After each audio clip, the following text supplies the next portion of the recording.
Malaysia beraksi dalam 2 perlawanan kelayakan Piala Dunia dan kita nak bagi kad laporan lah. So sebelum kita bagi kad laporan, rumusan perlawanan pertama kelayakan Piala Dunia, Malaysia menewaskan Kyrgyzstan 4-3. And aku sempat tanya Chip hari tu Datuk Zainal Datuk Zainal bin Hassan. Aku tanya adalah dalam sejarah Datuk Zainal menonton, beraksi, melatih dalam bola sepak, pernah tak tengok skuad kebangsaan Malaysia comeback daripada defisit 2 gol dan menang? Sebab bila aku korek stats, aku tak jumpa. Okay. Bila aku tanya Datuk kata bila difikir, dia pun tak boleh recall. Paling-paling defisit 1 gol pernah kita comeback dan menang.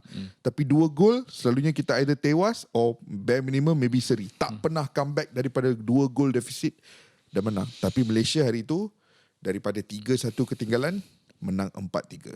Dramatic. Dan kita ada di stadium hari tersebut.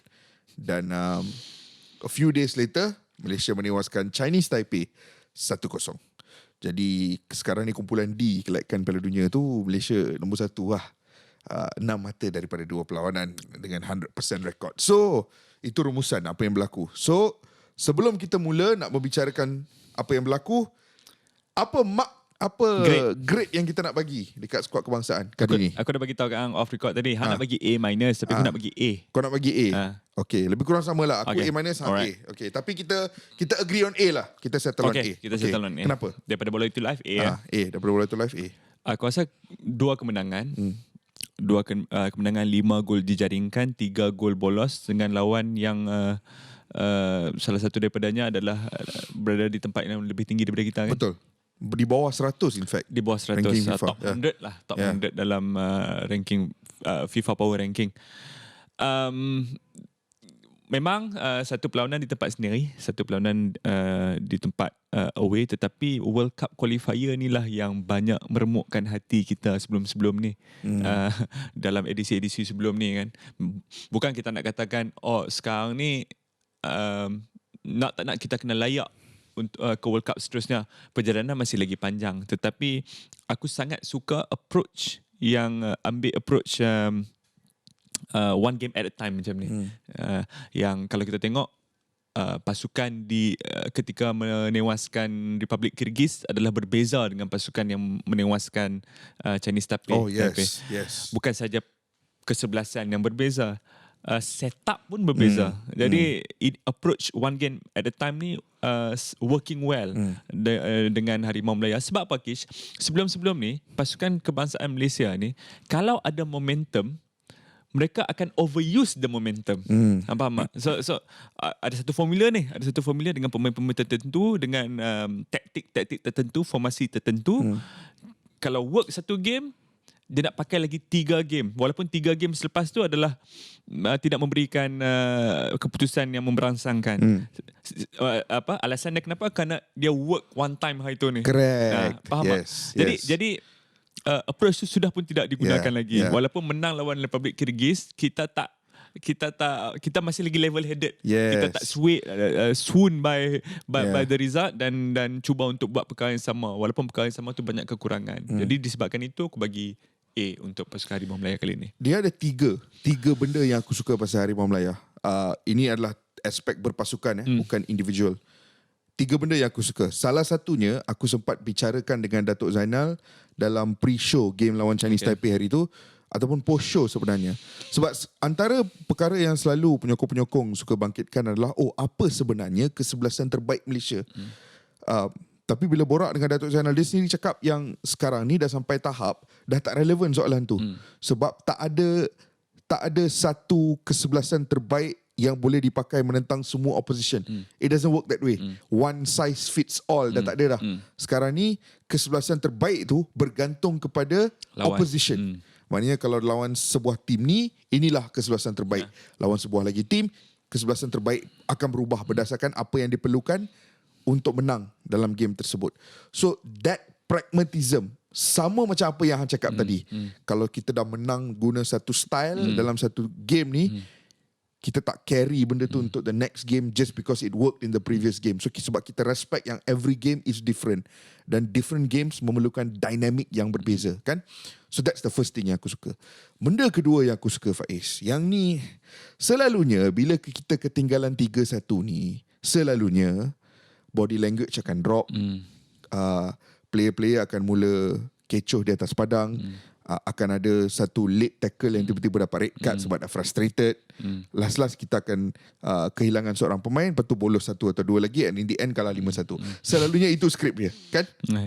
Tapi hari tersebut body language pemain tak drop, Faiz. Tak drop. Seolah-olah there was a renewed sense of belief and demand from within the dressing room or within the team, yang kau tengah kalah ni, you own up to it. You take responsibility. Kau ambil tanggungjawab di atas skor semasa dan cuba bangkit. Dan even pemain-pemain gantian, selalunya benda ni Datuk Zainal pun cakap, Cip pun cakap, Subra pun cakap benda sama. Selalunya bila pemain sub ni dia kena bawa masuk bila skor 3-1 ni, selalu dia orang akan macam, alamak coach bagi aku masuk. Dah 3-1 dah ni, apa yang boleh aku buat. Tapi tak, hari tu yang semua yang dibawa masuk, right?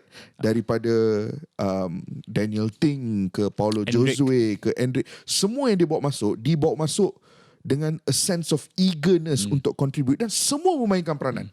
Semua memainkan peranan. And that body language bagi aku is super refreshing dan sangat diperlukan untuk kempen Piala Asia yang akan datang, untuk hang ada that sort of.